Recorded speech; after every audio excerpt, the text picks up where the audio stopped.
going on YouTube? This your boy ThatSingerReactions coming to y'all. Special Patreon requests from some people that I call my family. Alexandria. Shout out to my little nephew Mason. Y'all know Mason. Right here. Mr. Strong, Incredible Hulk himself. But this is your request, Alexandria, of Steve Hughes, Live at the Apollo. Actually, this could be, Mason might have did this. Let me see.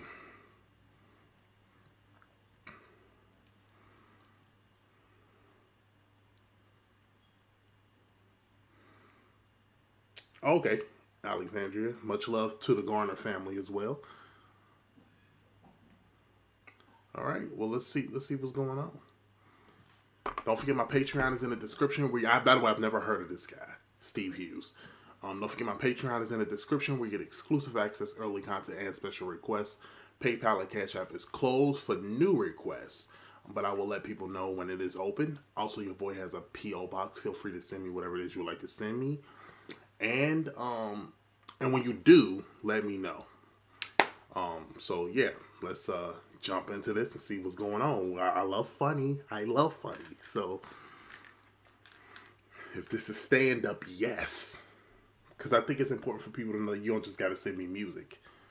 You can send me weird stuff. You can send me comedy because it's my reaction. You know what I'm saying? That's the fun part about it, is not knowing what I'm going into. So, like, this right here has no dialogue. There's no, it's not telling me nothing. So I don't even know what the topic is on. Oh, cool. And this, I can literally react to this freely. Okay.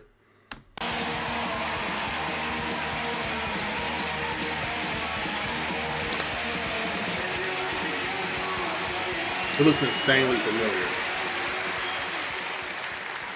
No, we don't. All right, excellent. How are you? My name's Steve. I'm from Australia, actually. Okay. Some of you probably been to Australia, or some of you probably thought about going to Australia, and then how long does it take to get there? Yeah. 27 hours. On a plane. 27 hours in a tube of farts. That's the reality none of you really want to, take on board, but that's what's really happening. It's funny he say that, because I know it's a lot of people who message me and be like, come on down. I'm like, I'm just kind of getting my feet wet going to Chicago, which is 4 hours from here. You know what I'm saying? And that was not by plane. So we got to take some baby steps. As bad as I want to come out there, that's a big step. You're sitting there for a day and a half with 600 other people eating airline food. I'm telling you, someone's farting. You understand? You get to Australia, you think you got jet lag. I'm just telling you, it's not jet lag. You understand? Yeah, you've been basting. Oh my God. It's a ridiculous distance for any place to be on Earth, for God's sake. The next stop is the moon. That's what it's like growing up there. You're standing there all the time going, what's the rest of the world doing? What are they up to? Can we join in? No. Well, why not? Because it's a 12-hour drive to the airport. Sit down. And there's no one there. It's a continent twice the size of Europe. There's 22 million people there. That's no one. Do you understand? There's no one there. You want to see a queue in Australia? That's it. And they think it's crowded. You know what I'm talking about? And I've been to Mumbai in India. 28 million people, one city. That's crowded. That's really, Jesus, that's a lie. Wait, so Australia has 20, see, Australia is huge. Very huge.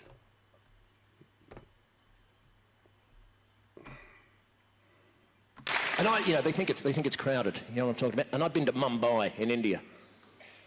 28 million people, one city. That's crowded. That's traffic. Try putting health and safety regulations on these people. Yeah, they're selling raw chickens on a piece of cardboard in the sun. It's brilliant. place. We're always told in the West that we live in the free countries, but I don't know if that's necessarily true all the time because, you know, freedom is a multifaceted construct. Which extends beyond political ideology. Oh, yes. Talk. And I've been to Mumbai, and you can do whatever you want. You don't break the law, you do whatever you want. You want to sell some socks on a bridge? Sell some socks on a bridge. Really? Where's your shop, mate? Here. Wait, is there truth to what he's saying here? That's dope. Yeah, that's dope, for real. Where's your shop, mate? Here. What do you want? I've got 3 socks, a battery, and a hand grenade. You want it? It's brilliant. You want to hang out of the train? You hang out of the train. You get on the roof. You want to go to the doctor? You don't have to go to the doctor. Why? There's an old bloke in the street with medicine. You have to run around and wait in a queue and ring up. Can I get an appointment, see a doctor and get a prescription? No, you buy it off this bloke in the street. And my mate in North London, he goes to me, you'd buy medicine off an old Indian bloke in the street. So I went, for sure. He goes, why? I said, I'll tell you why, mate. Because he's 300 years old, he's got 1 tooth, and he lives in a bin. He's still alive. Yeah. That's why.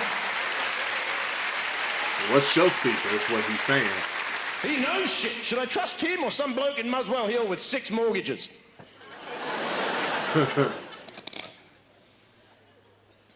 But it's good to be here. Hammersmith Odeon. I know it's the Apollo, but I call it the Odeon because I'm old school. I didn't even know they had an Stupid. I just caught that last little bit. Good to be here. Hammersmith Odeon. I know it's the Apollo, but I call it the Odeon because I'm old school. I grew up with Motorhead, no sleep till Hammersmith. No sleep till Hammersmith Odeon. Exactly. Old school. That's what it is. I used to play in heavy metal bands, see? That's why I had to leave Australia. I can see He doesn't like that kind of stuff. And I never suited Australia. It's a weird place for me to grow up in. My parents are British. And it's just strange being a white man in a black man's country in the middle of Asia. You know? Wait a minute. It's a British. And it's just strange being a white man in a black man's country in the middle of Asia. You know?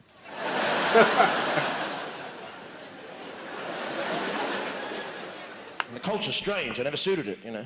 It's all based around sport and racism.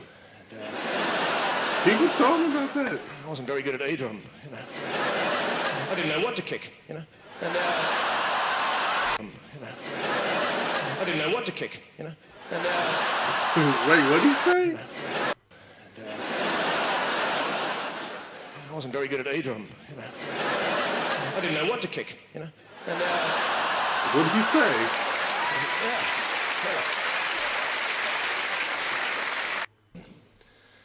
Racism. And, I wasn't very good at either of them, you know. I didn't know what to kick, you know.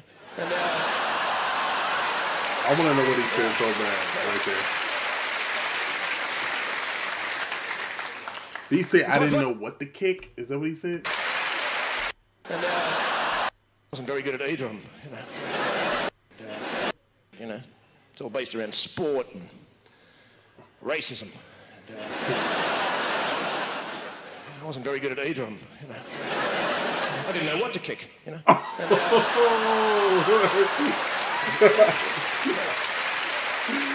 because in Australia, obviously, like, there is called football, right? And obviously being racist. He said he ain't good at them, so he don't know what to kick. That's funny. And so I played in bands. I played here, actually, in 1989, in a heavy metal band. And I love all forms of heavy metal. I love heavy metal, thrash metal, black metal, death metal, and Enya, actually. Oh, I know you think it's a bit of a joke. It's not a joke. Most of you haven't listened to Slayer for 8 hours in one day. And, you know, you get up to that type of nonsense. You do need something. I did one reaction to Slayer. Did I?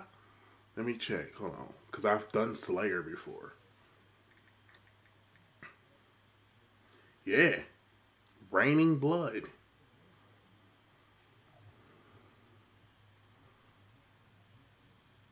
I've done Slayer. I actually forgot I did Slayer. Well, You know what I'm saying? Not until he just mentioned it, but... Something to relax in the afternoon, don't you? And I did that joke in London one night at the Comedy Store, and this big geezer stands up, he goes, I bloody hate Enya. You hate Enya? Oh. That's a bit intense.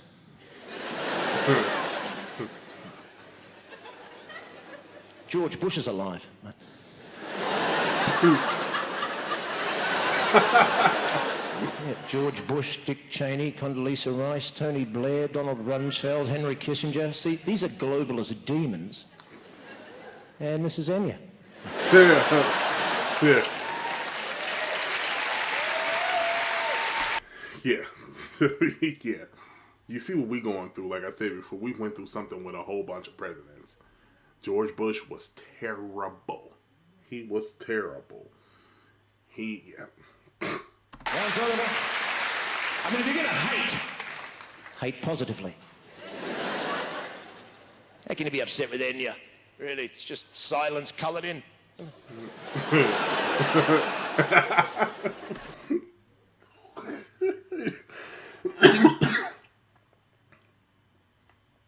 Hold on. Did he say it is silence colored in? Silence coloured in.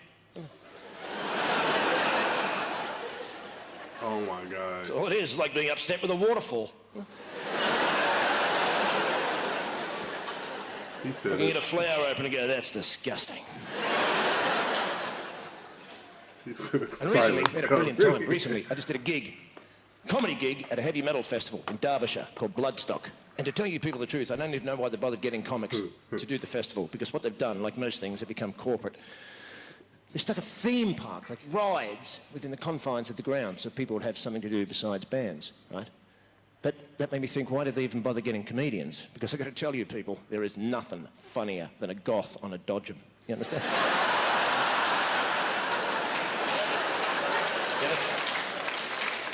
What I missed there.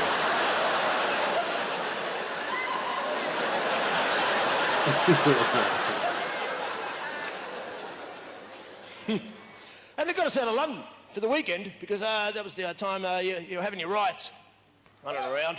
Yeah, it was funny. Just listening to the reporting, that's what I found funny. Just listening to them going, look at them! Looting! Bloody looters! Running around looting. Going, yeah, well, you know. Ever been to the British Museum? So. Oh my God. Yeah, this dude is funny. Yeah. Where'd you get that Sphinx from? Norwich? Huh? Is that your pyramid? Yeah, we found it in the Cotswolds. It's under a hedge. Who'd have thought? You would never have a museum if you didn't go looting. You can come to the British Museum and look at our squirrel exhibit. Squirrel exhibit. Put it in the Spitfire, make it look more interesting. You help yourself to a Yorkshire pudding on the way out. There you go. You know what I mean? The lies. Is that Michael J. Fox? Oh, yeah, there you go. That looks like Michael J. Fox. The lies we're inflicted with in the 21st century, the war on terror, to me, is the ultimate one. How can you have a war on terror? What are you talking about? This doesn't even make sense. When's this going to end? When they've got the terror. Relax, it's all gone. We're moving on to horror next. And get those goths out of the dodgem for starters. This is insanity. You can't have a war on terror. Are you having a war on terror, are you? That's right. What does war create?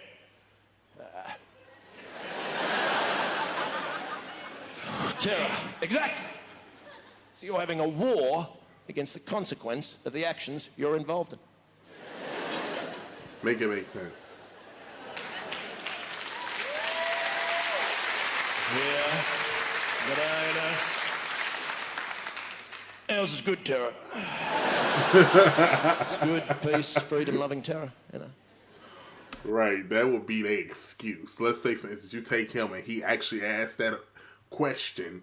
You know what I'm saying? Like, this is a war on terror. The terror was created because of you.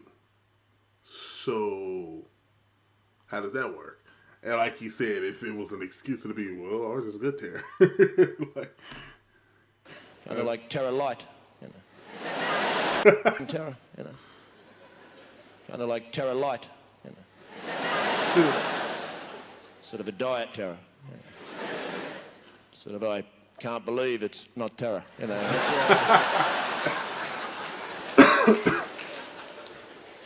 And then we deal with that. And then next, what do we deal with? Well, this is all happening. Oh, by the way. It's butter, but not butter. And then we deal with that. And then next, like what do we deal with? Well, this is all happening. Oh, by the way, the planet's broken.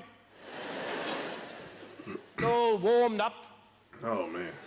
And, yeah, we have to fix it. Because we've broken it. And, you know, we've done tests. Who has? You know, experts. Who are they? Oh, don't worry about it. They're here. Right, yeah. What are you talking about? I don't even believe in it. People freak out. What do you mean you don't believe in it? I don't believe in it. You have to believe in it. It's the law. Well, it's not yet. I'm sure it will be. But until then, no. Why should I believe in it? What are you talking about? They're running around the world, dropping depleted uranium all over the earth, sitting there letting nuclear weapons off underneath the sea, and the rest of us, what are we going to do? Sit at home with a special light bulb and a shopping bag for life.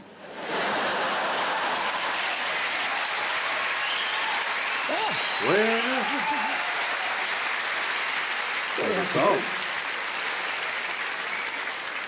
and at the end of the day, while all this goes on, and then that's another fact too. You know, some people they'll tell you stuff, the media and all that stuff. There's no crazy knowledge or basis for us to go off of to actually believe this. It's sort of like I very much believe in my Lord and Savior Jesus Christ, you know, and God and all that stuff. I ain't trying to get no religious thing, but I'm a I'm a questionable person. Like I question stuff a lot. I'm sorry, not questionable, but I question stuff a lot. And sometimes I go deep into stuff. I'll be like, how do people just believe the Bible? You know what I'm saying? Even though I'll go along with it, but I always like go further. I'm like, who was there from our time? Who was there? You know what I'm saying? Like, you know what I'm saying? So yeah, that's the basis that we have to go off of. What else is happening? Well, the X Factor's on the news.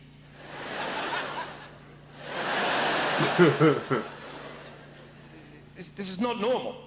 It's a TV show. Why is it on the news? It's not normal. When I grew up, The Price is Right wasn't on the news. No, this is not news. This is rubbish. And I'm here to tell you people, being English, the X Factor, what have you done? You should be ashamed of yourselves.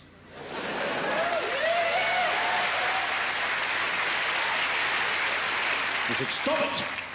I know all countries around the world now have got this kind of stupid shows, but you, especially, America, they're too far gone. Doesn't matter about them.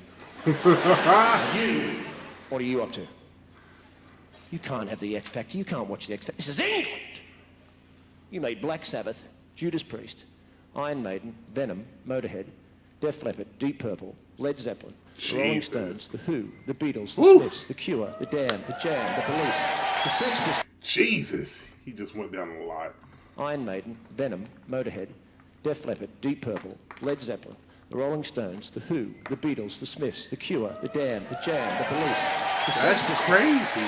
The Clash, Peter Gabriel, Kate Bush, Jarvis Cocker, David Bowie, Queen, Pink Floyd, Radiohead, Supertramp, Chemical Brothers and the Prodigy. And if you're watching The X Factor after a resume like that, I'm just telling you, you're a bit of a bastard.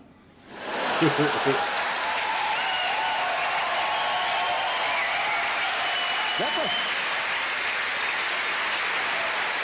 You've been absolutely glorious.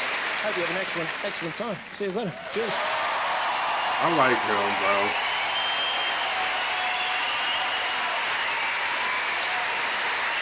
I like him because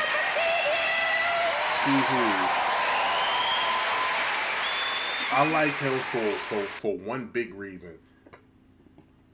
he mixes real life, questionable things into his comedy. And even though I do like the one girl that I reacted to, I think she's could be funnier than him. But this is only the first thing I've ever seen by him. Just like that's the first thing I've seen by her. You know what I'm saying? But he did make me laugh a lot, and he made sense with a lot of stuff that he was saying. I mean, I love that. I love this. I love this. Oh, here's one. Steve Hughes talks about gays on a Michael McIntyre comedy roadshow. It's a lot that he did. I see. Yeah. So yeah, that was funny. Thank y'all so much for watching, man. Comment, like, subscribe, follow me on my social media platform. I think we need this, and I know why you did that, Alexandra. That was really good. We all definitely need a good laugh. Comment, like, subscribe, follow me on all my social media platforms. Everything is in the description to next video. Peace.